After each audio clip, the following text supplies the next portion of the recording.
Indirect taxes and કસ્ટમ્સના chairman Sanjay Kumar અગરવાલે ખાસ કરીને CNBC બજાર સાથે વાત કરી, જેમાં તેમણે GST રિફોર્મના મુદ્દા પર કારથી લઈને ઇનપુટ ટેક્સ ક્રેડિટ ઉપર વાત કરી. આવો જોઈએ. अब एक तरह से देखें तो आपने तो कहा कि छोटी कारों में सबको राहत मिल गई, यहाँ तो बड़ी कारों को भी एक तरह से कहें तो राहत मिल गई, क्योंकि बड़ी कार जो 47% के आसपास उन पर टैक्स इंसिडेंस था, उस पर तो 40% हो गया. तो ये भी एक तरह से बड़ी कारों पे, लग्जरी कारों पे भी एक तरह से राहत हो गई. देखिए, जहाँ तक बड़ी कारों पे जिस पे पहले GST की दर 28% थी और मान लिया कि उस पर कॉम्पनसेशन सेस 20% लगता था, मिलाकर वो 48% हो जाता था. लेकिन अब क्योंकि जब ये जो एक्सरसाइज करी, GST लॉ में प्रावधान है कि मैक्सिमम दर जो लगाई जा सकती है वो 40% है. तो वो मैक्सिमम दर उस पर लगा, जहाँ पर भी 40% को क्रॉस कर रहे थे जो आइटम्स, उस पर वो 40% पे उसको लगा दिया गया है. हाँ, इसमें ये आपकी बात सही है कि उन कार्स पे जो पहले 48% टैक्स एटेड कर रही थी, अब उस पर 40% रह जाएगा.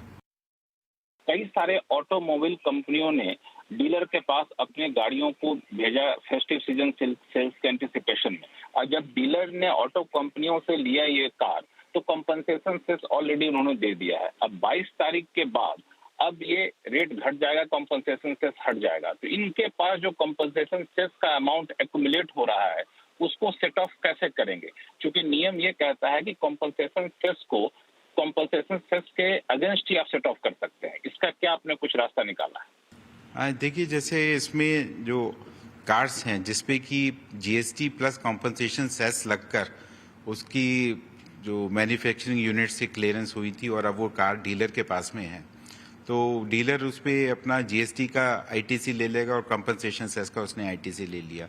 लेकिन कार जब वो 22 सितंबर या उसके बाद में बेचेगा तो उस पर उसको सिर्फ उस पर GST या तो 18% पे या 40% पे करनी होगी. तो वो उसको GST की ITC ही को ही वो यूटिलाइज कर पाएगा. बाकी जो भी डिफरेंस होगा उसको वो कैश में पे करना होगा. लेकिन जो कंपनसेशन सेस है उसका अगर उसके पास में कोई क्रेडिट, एक्यूमुलेटेड क्रेडिट है, तो क्योंकि उसमें कोई लीगल प्रावधान नहीं है उसको यूज़ करने का, तो वो लैप्स हो जाएगा. तो कंपनसेशन सेस जो एक्यूमुलेट है वो लैप्स कर जाएगा, तो फिर उनको बड़ा नुकसान होगा इससे, तो कि नहीं कोई रास्ता है? देखिए, उसमें नुकसान तो ये कहना मेरे ख्याल से सही नहीं होगा, क्योंकि जब भी गुड्स पे रेट रिस्ट्रक्चरिंग होती है तो ट्रांजिशन पीरियड में कुछ ऐसी स्थितियां आती हैं कि कोई अगर पहले से लेवी थी वो लेवी अब नहीं रही, क्योंकि कंपनसेशन सेस की लेवी नहीं रहेगी, तो उस पर पहले जो ITC होता है वो लैप्स कर जाता है. तो ये स्थितियां तो पास में भी आई थी और इसी तरह से उनको हैंडल किया गया था. आपने टोबैको को सेस 28% प्लस सेस पर कंटिन्यू रखा है जब तक कि राज्यों का जो लोन है वो पूरी तरह से चुकाया नहीं जाता. उसके बाद टोबैको पर भी और इन तमाम चीज़ों पर भी 40% ही टैक्स होगा. देखिए, इसमें GST काउंसिल ने एक ये रिकमेंडेशन भेजी है कि जो सिन गुड्स हैं, जो अल्ट्रा लग्जरी गुड्स हैं, जिसमें सिन गुड्स में जो टोबैको प्रोडक्ट्स हैं या पान मसाला है या अल्ट्री लग्जरी प्रोडक्ट्स आइटम्स हैं, जैसे कि जिसमें जो एरोप्लेन्स जो कि पर्सनल यूज़ के लिए हैं या यॉट्स हैं, उस पर 40% का टैक्स उन्होंने GST काउंसिल ने रिकमेंड किया है. और जहाँ तक अभी पर इन आइटम्स पे जो अपना जो टोबैको प्रोडक्ट्स हैं और पान मसाला और सिगरेट है, उस पर जो अभी मौजूदा दरों के हिसाब से ही टैक्स लगता रहेगा, क्योंकि अभी सरकार ने जो लोन लिया था पैंडेमिक के टाइम में, तो उसको स्टेट्स को अपना, ताकि ये इंश्योर करने के लिए उनकी रेवेन्यू में 14% की ग्रोथ होती रहे, तो वो जो लोन लिया था वो केंद्र सरकार ने लिया था. और उसका लोन और उस पर जो इंटरेस्ट है उसके रिपेमेंट में, क्योंकि पहले ये था कि ये नई दरें शायद अक्टूबर के बाद से लागू होती, तो सफिशिएंट टाइम रहता कि उस कंपनसेशन सेस को तब तक हम पूरा का पूरा इतना कलेक्ट कर लेते ताकि हमारा लोन रिपेमेंट हो जाता. क्योंकि अब ये डेट 22 सितंबर पे आ गई है, तो इन कुछ कमोडिटीज़ को छोड़कर सब आइटम्स पे से कंपनसेशन सेस हटा दिया गया है, हट जाएगा 22 सितंबर से. तो इसलिए जो बाकी आइटम्स हैं जिन पे ये अभी कंटिन्यू रहेगा, उस पर थोड़ा और लंबे समय तक रहेगा, जब तक कि ये पूरा अमाउंट रिकवर नहीं होगा.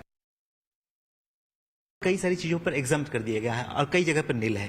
तो जहां एग्जाम्प्ट कर दिया गया है वहां पर आईटीसी का कैसे ट्रीटमेंट होगा, और नील पे तो फिर भी ऐसी पॉसिबिलिटीज है कि वहां पर आईटीसी मिल सकता है, लेकिन एग्जाम्प्ट वाले में दिक्कत हुई। आईटीसी का ट्रीटमेंट अब पूरे इस नए रिजीम में कैसे होगा? देखिए, चाहे आइटम पे रेट पहले से नील था या उसको एग्जम्प्ट कर दिया गया है, दोनों में आईटीसी का जो ट्रीटमेंट है वो सेम रहता है। एग्जम्प्टेड गुड्स पे या नील रेटेड गुड्स पे आईटीसी नहीं मिलता है, उस आईटीसी को रिवर्स करना पड़ता है। तो जिन आइटम्स को अभी एग्जम्प्ट किया गया है उस पे जो आईटीसी जो उन्होंने ले रखा है उसको उन्हें रिवर्स करना पड़ेगा।